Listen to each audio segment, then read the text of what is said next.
최근 봄 날씨가 너무 좋습니다. 예전에 비하면 미세먼지도 거의 없는 것 같습니다. 코로나 이전에 미세먼지가 심했던 날을 생각해 보면 미세먼지 때문에 눈이 따끔거리기도 하고 목에 가래가 끼기도 했었죠. 그러나 한국의 미세먼지가 아무리 심하다고 해도 중국에 비하면 세 발의 피입니다. 중국의 미세먼지는 매캐한 냄새까지 맡아집니다. 저희 가정이 예전에 중국에서 잠시 살았을 때 그 미세먼지의 위험성을 몸으로 겪어봤습니다. 그때 아내가 둘째 아이 기전이를 임신하고 있었는데요. 미세먼지 때문에 기침이 한번 시작되면 10분 이상 계속 기침이 이어졌습니다. 그리고 어쩌다가 이제 기침이 멈추고 나면 아내가 갈비뼈가 부러진 것 같다라는 말을 계속 했었습니다. 산모의 상태가 이러니까 뱃속에 있는 아이가 얼마나 힘들었겠습니까? 뱃속에 아기의 이 상태가 걱정이 되어서 병원에 여러 번 갔었는데 아기 심장 뛰는 소리만 들려주면서 아기가 건강한 것 같다 이런 말만 할 뿐이었습니다. 그래서 중국의 이 의료기관에 대한 신뢰가 안 가서 한국에서 우리 기전이를 출산했습니다. 저녁 시간에 분만을 하고 병실로 올라와서 잠에 들었습니다. 그런데 한 새벽 3시쯤 됐을 때 신생아실에서 전화가 걸려왔습니다. 아이의 상태가 이상하니 빨리 신생아실로 내려오라는 것이었습니다. 저는 그 전화를 받은 후 머리가 하얘졌습니다. 얼마나 급하면 이 새벽에 전화를 했을까? 불길한 예감이 들었습니다. 불안해졌습니다. 신생아실로 내려가서 앉아 있으니까 야간 당직 의사가 들어왔습니다. 그분이 기전이의 호흡이 너무 빠르다는 겁니다. 내일 검사를 해봐야 정확한 원인을 알 수 있지만 지금 증상으로 봤을 때는 폐나 심장에 문제가 있을 가능성이 크다고 했습니다. 그때 제 머릿속으로 최악의 경우 아이가 죽을 수도 있겠구나. 만약에 살더라도 평생 장애를 가지고 살겠구나. 이런 생각이 들었습니다. 의사 선생님의 설명을 계속 듣고 있는데 제 가슴이 터질 것 같았습니다. 머리로는 지금 이 자리를 박차고 나가서 밖에서 시원한 공기를 한번 들여쉬고 심호흡을 크게 한번 하면 가슴이 뻥 뚫릴 것 같은데 몸이 움직여지지 않는 것이었습니다. 그때는 이 증상에 대해서 몰랐는데 이게 공황장애와 같은 증상이라는 걸 알게 되었습니다. 그 다음 날 정밀 검사를 했는데 병명이 다혈구증으로 밝혀졌습니다. 그러니까 다혈구, 그러니까 적혈구 수치가 과도하게 높다는 겁니다. 왜냐하면 아이가 엄마 뱃속에 있을 때 엄마가 기침을 너무 심하게 해서 산소 결핍이 생긴 겁니다. 탯줄로 산소 공급이 잘 안 되니까 지가 뱃속에서 살려고 적혈구를 많이 맞는 것이었습니다. 다행히 인큐베이터 안에서 그리고 수액을 맞으며 적혈구 농도를 조절하며 회복되었습니다. 저는 제 인생에 또다시 이런 일이 일어나는 걸 생각하고 싶지도 않습니다. 하지만 저는 생각조차 하기 싫은 일이 다시 일어날 수 있다는 사실을 알고 있습니다. 그리스도인이라고 해서 인생의 위기로부터 자유롭지 않다는 것입니다. 다니엘서 우리가 읽은 오늘 본문 2장의 사건은 오늘날 우리 주위에서 일어나는 현실과 아주 흡사합니다. 다니엘의 인생에 위기가 닥친 것입니다. 원래 다니엘은 귀족 가문에서 태어났지만 이방신을 섬기는 포악한 왕의 포로가 되었습니다. 그럼에도 불구하고 다니엘은 포로의 땅에서 믿음을 타협하지 않고 하나님의 도우심으로 불리한 환경을 딛고 성공을 거뒀죠. 이제 승승장구할 일만 남았습니다. 그런데 다니엘의 인생에 또다시 위기가 닥친 것입니다. 교회 여러분, 다니엘과 같은 위기가 우리 인생에 닥친다면 어떻게 반응해야 할까요? 이런 위기 상황에서 다니엘은 위기에 대한 올바른 영적 반응을 보여줍니다. 그는 위기 상황에서 큰 소리로 억울해하며 울거나 화를 참지 못해서 고함을 지르거나 그냥 주저앉아 버리지 않았습니다. 그는 기도했고 찬양했고 선포했습니다. 성경을 한번 볼까요?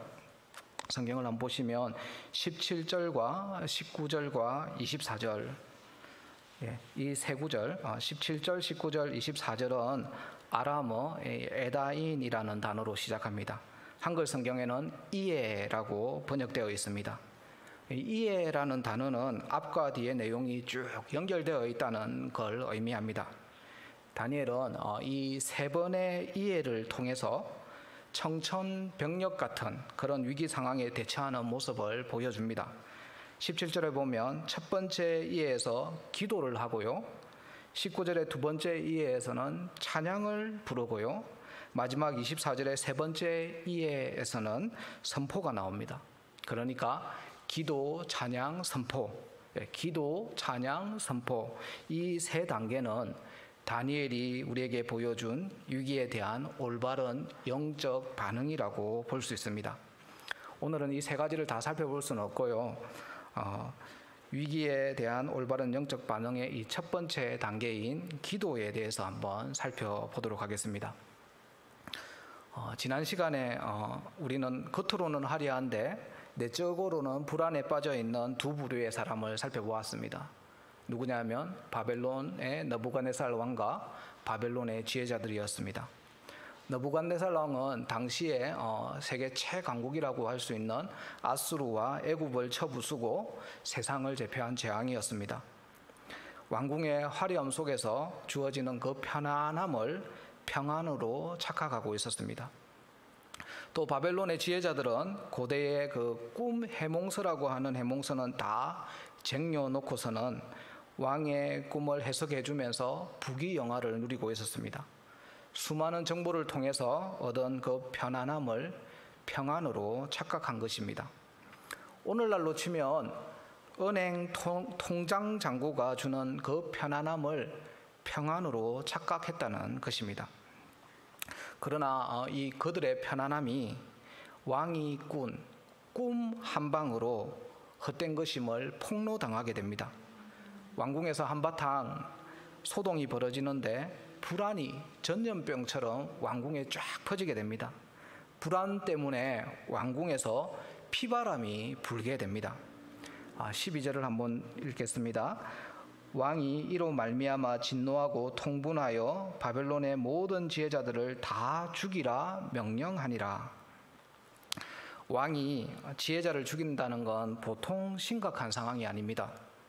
그 나라의 지혜자를 죽인다는 건 마치 삼국지에 나오는 제갈공명을 죽이는 것과 같습니다. 지혜자를 죽이게 되면 자신이 그토록 힘들게 만들어 놨던 제국이 위태로워질 수도 있습니다. 그럼에도 불구하고 왕은 불안 때문에 극단적인 행동을 감행합니다. 불안 정세로 미쳐버린 왕 때문에 바벨론의 모든 지혜자들이 죽게 되었습니다. 이때 다니엘이 꿈 해석자로 서게 됩니다. 우리가 읽은 14절과 16절을 다시 한번 다 같이 읽어보겠습니다. 시작. 그때에 왕의 건의대장 아리옥이 바벨론 지혜자들을 죽이러 나가매 다니엘이 명철하고 슬기로운 말로 왕의 건의대장 아리옥에게 물어 이르되 왕의 명령이 어찌 그리 급하냐 하니 아리옥이 그 일을 다니엘에게 알림해 다니엘이 들어가서 왕께 구하기를 시간을 주시면 왕에게 그 해석을 알려드리리다 하니라. 14절에 보시면 다니엘이 지혜자를 죽이러 온 왕의 건의대장에게 명철하고 슬기로운 말로 말을 해서 결국 왕 앞에 서게 됩니다. 그리고 왕 앞에 서서 뭐라고 하냐면 16절이죠. 왕에게 시간을 달라 하죠. 시간을 주시면 왕에게 그 해석을 알려드리리다 라고 말을 합니다. 다니엘은 이렇게 악몽을 꾼 후 불안 때문에 미쳐버린 왕을 일단 진정시켜 놓는 데는 성공합니다. 그런데 문제가 있죠. 아직 다니엘에게는 답이 없다는 겁니다. 꿈 해석은 차치하더라도 꿈 내용조차 알 수 없는 상태입니다. 다니엘이 왕의 꿈을 해석해 주겠다가 한 후에 미친 왕의 불안 정세는 약간 누그러졌겠지만 이제 왕보다 다니엘이 더 불안해지게 되어버렸습니다. 다니엘은 답이 없는 상태에서 바벨론의 지혜자들의 이 목숨뿐만 아니라 함께 포로로 끌려온 유다 민족의 목숨까지 모두 책임지게 되었으니까 얼마나 불안해졌겠습니까? 이제 다니엘은 살아남기 위해서 급박하게 움직여야 합니다. 다니엘은 우리가 알다시피 바벨론의 어떤 지혜자보다 10배나 명석한 두뇌를 가졌기 때문에 이 촉박한 시간에 위기에서 벗어날 방법을 강구할 수도 있었을 겁니다. 머리 좋은 사람들은 위기에 닥치면 문제를 분석하고 해결책을 만들어내기도 합니다. 그러나 다니엘은 이 방법을 사용하지 않습니다. 다니엘은 그의 머리나 권력을 이용하지 않고 그가 섬기는 하나님께 도움을 구했습니다. 가장 먼저 기도라는 방법을 선택한 것입니다. 위기 상황에서 기도를 첫 번째 단계로 수행한 다니엘은 불안해하지 않고 평안을 유지하고 있음을 볼 수 있습니다. 아직 답이 없는데도 두려워하지 않는다는 것입니다. 답을 찾을 수 있다는 확신이 느부갓네살 왕이나 바벨론의 다른 지혜자들과는 대조가 됩니다. 17절과 18절을 한번 읽고 말씀을 좀 더 보겠습니다. 17절 다 같이 읽겠습니다. 이에 다니엘이 자기 집으로 돌아가서 그 친구 하나냐와 미사엘과 아사랴에게 알리고 하늘에 계신 하나님이 이 엄밀한 일에 대하여 불쌍히 여기사 다니엘과 친구들이 바벨론의 다른 지혜자들과 함께 죽임을 당하지 않게 하시기를 그들로 하여금 구하게 하니라. 아까 다니엘이 왕에게 꿈을 해석해 주겠다고 큰 소리를 쳤습니다. 왕 앞에서 강한 모습을 보였죠. 그러나 다니엘은 불안을 혼자 감당할 만큼 강한 사람은 아니었습니다. 17절에서 다니엘의 약함이 드러납니다. 17절 끝에 나오는 이 알리고라는 단어에서 다니엘의 약한 모습을 엿볼 수 있습니다.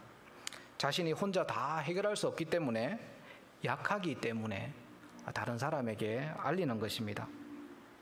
물론 다니엘은 자신의 약점을 알리는 데서 끝내지 않았습니다. 약점을 알리는 데서 끝내는 것이 아니라 18절 끝에 보면 함께 기도하게 그들로 하여금 구하게 했습니다. 함께 기도하는 것이 그의 약함을 강함으로 바꾸는 비결이었음을 알 수 있습니다. 교회 여러분, 기도 요청은 불안을 평안으로 바꾸는 비결인 동시에 약함을 강함으로 바꾸는 비결입니다. 성경에 보면 혼자서 모든 걸 다 감당하려고 했던 사람이 있었습니다. 대표적인 사람이 삼손이죠. 삼손의 특징은 혼자입니다. 삼손은 혼자서 나귀 특배로 블레셋 사람 1000명을 쳐 죽였고요. 삼손은 혼자서 다곤 신전의 기둥을 무너뜨려서 3000명을 죽였습니다. 혼자서 이렇게 다 해버리면 강해 보입니다. 그러나 우리 모두는 이런 삼손의 모습을 부러워하지 않습니다. 혼자서 다 감당하는 이런 인생은 삼손처럼 뭔가 강하게 아쉬움이 남는다는 것입니다. 삼손과는 반대로 다니엘은 혼자가 아닙니다. 그는 기도 요청을 통해서 혼자가 아니라 함께 일하는 사람이었습니다. 혼자가 아니라 자신의 약함을 알리는 사람, 기도 제목을 나누는 사람이었습니다. 이런 다니엘의 행동은 더 큰 힘이 필요하다는 고백입니다. 주님이 함께하지 않으면 제 머리나 근력은 아무 소용이 없습니다. 오직 주님만이 알 수 있습니다. 주님만을 의지합니다. 우리 모두가 이런 고백을 할 수 있게 되기를 간절히 바랍니다. 교회 여러분, 우리 모두는 삼손이 아닙니다. 우리 모두는 연약합니다. 그러나 실망하지 마시기 바랍니다. 비록 우리가 삼손처럼 강하지 않지만 우리의 약함을 강함으로 바꿀 수 있습니다. 그 비결은 기도입니다. 삼손처럼 혼자서 다 해결하려 하지 마시고 다니엘처럼 나의 약함을 공동체에 알림으로 내가 가진 약함을 강함으로 바꾸시기를 간절히 바랍니다. 다음으로 생각해 볼 부분은요. 약함을 드러내라고 해서 아무에게나 약함을 드러내서는 곤란합니다. 왜냐하면 다른 사람에게 자신의 약점이 노출되면 그들이 나를 얕잡아 보거나 심지어 나에 대해서 실망을 하고 나를 싫어하게 될 수도 있기 때문입니다. 그래서 우리는 아무에게나 약함을 드러내지 않습니다. 기껏해야 가족 정도에게만 이렇게 알리죠. 그럼 도대체 누구에게 나의 약함을 드러내고 기도 요청을 해야 할까요? 17절에 친구라는 단어에서 그 해답을 찾을 수 있습니다. 17절 한번 읽겠습니다. 이에 다니엘이 자기 집으로 돌아가서 그 친구 하나냐와 미사엘과 아사랴에게 그 일을 알리고, 친구라는 단어에서 기도 부탁의 이 중요한 요소는 믿음의 공동체, 바로 교회라는 것을 알 수 있습니다. 다니엘은 자기에게 주어진 이 불안을 혼자서 해결하지 않고 믿음의 공동체와 함께 돌파해 가려고 했던 사람이었습니다. 보통 우리는 힘들고 어려울 때 누구에게 알립니까? 일반적으로 가장 가까운 가족에게 알립니다. 그런데 혈연으로 이루어진 가족은 사실 나라는 존재의 확장이기 때문에 내가 내한테 말하는 것이라고 봐도 무방합니다. 이 혈연의 범위를 넘어서서 가족이 아닌 다른 사람에게 이야기한다는 건 전혀 다른 문제입니다. 결코 쉬운 일이 아니라는 것입니다. 그럼 어떻게 해야 할까요? 원리는 간단합니다. 가족의 범위를 확장해버리면 됩니다. 무슨 말이냐 하면 예수님이 가족 개념을 확장하신 것에서 답을 찾으실 수 있습니다. 복음서에 보면 예수님의 어머니와 동생이 예수님을 찾아온 이야기가 있습니다. 예수님은 어머니와 동생이 찾아왔다는 전가를 받으시고 이렇게 말씀하십니다. 마가복음 3장 33절에서 35절입니다. 다 같이 읽겠습니다. 대답하시되 누가 내 어머니이며 동생들이냐 하시고 둘러 앉은 자들을 보시며 이르시되 내 어머니와 내 동생들을 보라. 누구든지 하나님의 뜻대로 행하는 자가 내 형제요 자매요 어머니이니라. 이 말씀은 예수님이 매정하게 이 혈연으로 된 가족을 무시한다는 말씀이 아닙니다. 완전 그 반대입니다. 예수님이 가족 관계를 확장하신 것입니다. 그러니까 피로 맺어진 관계를 넘어서서 믿음을 고백하는 세례의 물로 맺어진 관계까지로 가족의 범위를 확장하시는 것입니다. 그래서 예수님을 우리의 왕으로 고백하는, 같은 믿음을 고백하는 사람들까지로 가족의 범위를 확장해야 한다는 것입니다. 다니엘도 가족의 범위를 친구까지로 확장했습니다. 그래서 그들과 함께 기도할 수 있었던 것입니다.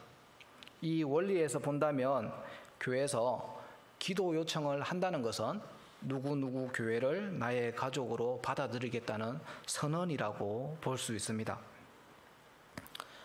우리 교회에서 기도 부탁을 제일 많이 하시는 분이 혹시 누군지 아십니까? 제가 볼 때는 우리 박 목사님입니다. 박 목사님은 설교나 강의를 하실 때마다 우리 교회 기도팀 그 카톡방에 기도 요청을 하십니다. 가족의 범위를 확대했기 때문에 가능한 일입니다. 또 수요 기도회와 금요 기도회에 오셔서 교회의 공동 기도 제목으로 기도하시는 여러분이 가족의 범위를 교회 공동체로까지 확대하신 분들입니다. 예수님처럼 가족의 범위를 교회 공동체로 확대했기 때문에 함께 나와서 내 기도가 아니라 다른 사람의 기도를 하고 있는 것입니다. 교회 여러분, 불안하거나 혼자서 감당하기 어려운 일을 만날 때 가족의 범위를 믿는 친구들까지로 확장해서 함께 기도해 보시지 않으시겠습니까? 피로 맺어진 가족을 넘어서 세례에 물로 맺어진 믿음의 친구들과 함께 기도하심으로 가족의 범위를 확장하시는 그런 복이 있기를 간절히 바랍니다. 말씀을 정리하겠습니다. 기도는 우리의 연약함을 고백하는 행위입니다. 우리의 절박함을 스스로 채울 수 없음을 인정하는 행위이기도 합니다. 그런데요, 이게 말이 쉽지 보통 어려운 일이 아닙니다. 우리는 인생의 위기 상황에서 자동 반사적으로 내가 아는 의사를 찾고, 내가 아는 법조인을 찾고, 내가 아는 재력가를 찾아 나섭니다. 스스로 해결책을 마련하기 위해서 모든 에너지를 쏟아붓게 되죠. 이런 건 목사인 저도 마찬가지입니다. 기도를 빼먹고 하나님의 방식을 까맣게 잊어버리기 일쑤입니다. 그러나 오늘 본문에서 다니엘은 위기에 대한 올바른 영적 반응의 단계를 보여줍니다. 다니엘은 위기의 상황에서 첫 단계로 무릎을 꿇었습니다. 다니엘은 기도하기에 부적합한 때는 결코 없다는 사실을 오늘 우리에게 가르쳐 주고 있는 것입니다. 교회 여러분, 여러분은 사랑하는 가족이 위기 상황에 처했을 때 어떻게 하십니까? 암 진단을 받거나 사고 소식을 접하면 어떻게 하십니까? 이런 일은 실제로 일어나고 있고 앞으로 우리가 당하게 될 일이기도 합니다. 그러면 그때 어떻게 하시겠습니까? 먼저 기도라는 답을 찾아야 합니다. 다니엘처럼 자신의 한계를 빨리 인정하고 빨리 하나님께 우리의 필요를 알릴 수 있게 되기를 간절히 바랍니다. 또한 다니엘처럼 혼자 감당하지 마시고 다니엘처럼 기도 요청을 통해 가족의 범위를 확장하기를 간절히 바랍니다. 우리 오늘 말씀을 놓고 같이 찬양하고 기도하는 시간을 가지겠습니다.